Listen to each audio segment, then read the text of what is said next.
Now the trick to driving a Type R in these twisties is to make sure that you are in the VTEC range as much as possible. Because as mentioned, below VTEC, this car is just a normal Honda.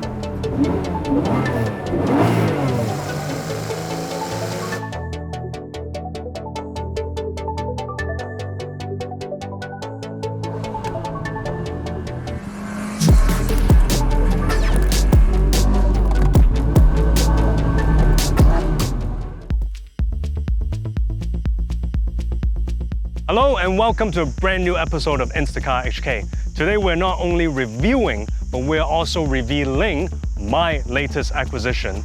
As you have seen from my teaser post on IG, you have known that I have decided to buy a 90s JDM legend, and that is this 1997 Honda Integra Type R.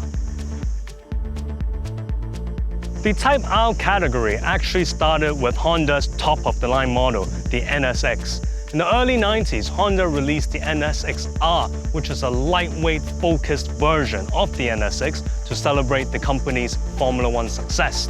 Now, because the NSX-R was a limited edition and a very expensive Japanese supercar, in 1995, Honda decided to release a commoner's version of the Type R, being this Integra Type R, internally known as the DC2R. Now, like the NSX-R, the Integra Type R was also focused on lightweight and handling. And how Honda did that was to take out all the sound deadening materials, reducing all the glass windows by 10% in thickness compared to the ordinary Integra, and also enhancing and strengthening the chassis for rigidity and better handling. The result of which is that the Integra Type R weighs only slightly above 1,000 kg, which is a rare breed for today's standard. For the engine, it uses Honda's B18 engine, which is a 1.8-liter VTEC engine producing 200 horsepower, giving the impressive ratio of more than 100 horsepower per liter.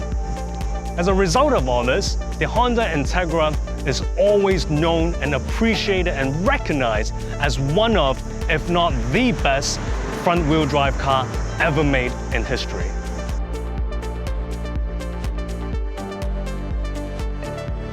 So now it's time for me to go for a drive in my new toy. I'm still at that phase where I'm very excited about it every time. I'm behind the wheels and find opportunity, find excuses to go for a drive. Now, when you first sit in here, as you would expect, very simple Japanese car interior, very plasticky. This car has the black and blue interior, so not the iconic red Type R interior. These days, these cars are old, you don't get to, buy new. So the important issue is to find one in good condition with a good interior instead of colors. This is okay. I mean, this interior is nice, I think. It's for what it is. It's an old car. It's not a garage queen or anything. The driver's seat is a little tired, but it's bearable. I've seen a lot worse. So I'm generally quite happy with this interior. When you sit here, the dashboard is very simple. VTEC RPM up to 8,500 red line. The usual Japanese 180 kilometers limit. I always talk about this, but I never expect to talk about it in a modern classic Honda. But that is the visibility. It's very good because the car is very low. It sits very low. It's a small car, and the windshield goes all the way down. Now, you remember in my NSX episode, I talked about how, and for the NSX, they copied the F16 interior to get inspiration for the visibility and interior look. Frankly, I am more impressed with this car's interior and visibility than the NSX. It really goes down in the back because it's a hatchback. Anyway, enough talking, and let's go. This is a conventional H-gate manual, so the first gear is up. It's a 5-speed gearbox, and because this car is about handling, it's about being light, it's about mountain roads, the gear ratios are a bit short, which for Hong Kong roads are perfect. On the highway, sometimes you're looking for that 6th gear, because on 5th gear, even doing speed limit, sometimes you feel the RPM is a bit high, but it's fine. I mean, at the end of the day, first of all, it's a high revving engine, and secondly, in Hong Kong, there's no better place for short gear ratios than Hong Kong, frankly. So let's go.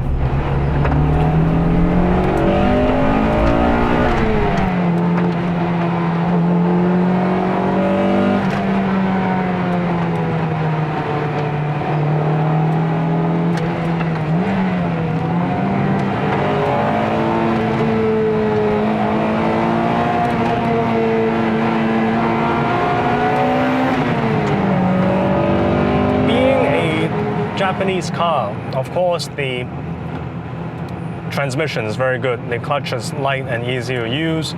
The spacing between the brake and gas pedals are good, very easy to do heel and toe in. And because it's a Type R, very driving focused, the transmission, the gear shifts are very short and very precise, so no guessing around whatsoever. When you're driving in slow traffic like this, before VTEC, this car is just your normal Honda. But it's just nothing special before VTEC, but it's comfortable. I mean, this car does have aftermarket TN suspensions, but it's not too bouncy. It's bearable. But once you put the VTEC on, then the car does become another animal, as, let's face it, this is what Hondas are about. Like this.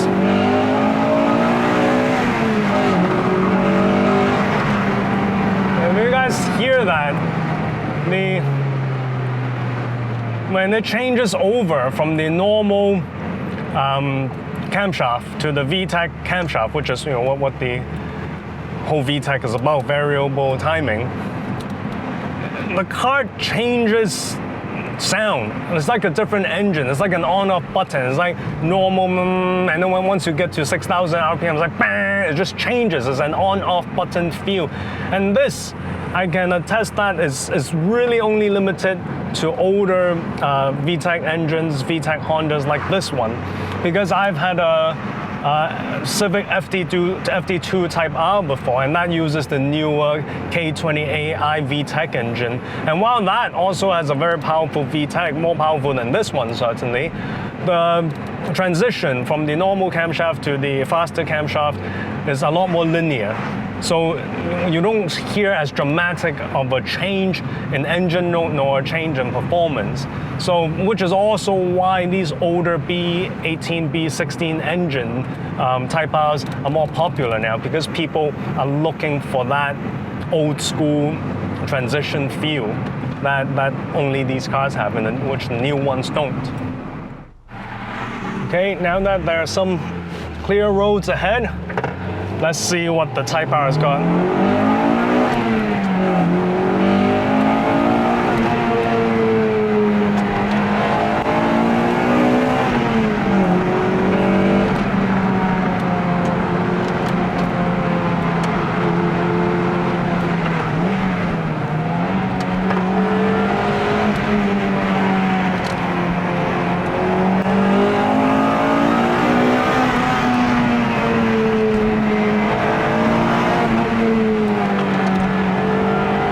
The trick to driving a Type R in these twisties is to make sure that you are in the VTEC range as much as possible. Because as mentioned, below VTEC, this car is just a normal Honda. Now the great thing about this car is it's so small and light, you can really place it nicely before a corner and then just throw it in exactly how you want it.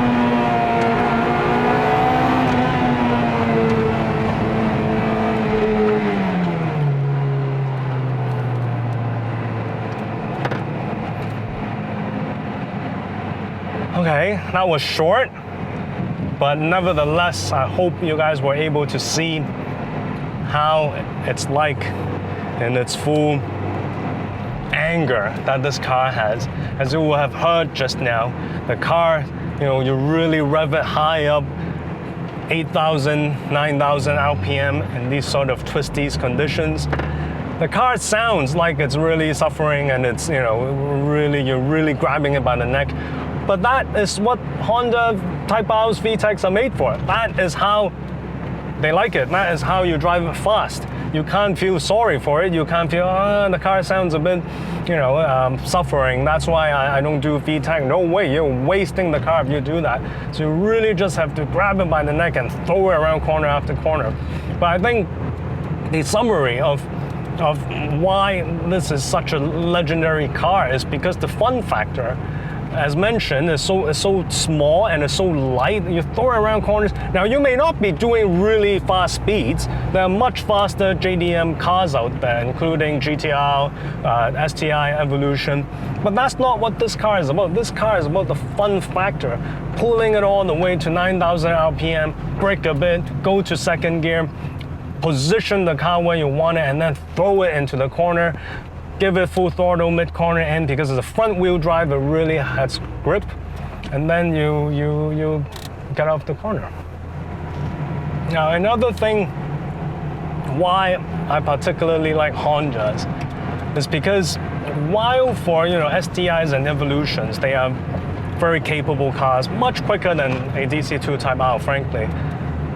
In its original form, they are actually not that fun because it feels very restricted with the turbo and whatnot. You can really mod it a bit in order to release it. But the Hondas, yes, you can of course mod it. Many people do, but its original package is already like 70-80% there because it's not turbo, it's not restricted.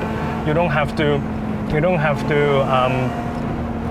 It's not like you change the exhaust, it's going to get an extra 30, 40 horsepower. The car is really there already, and it's because it's light and it's about handling.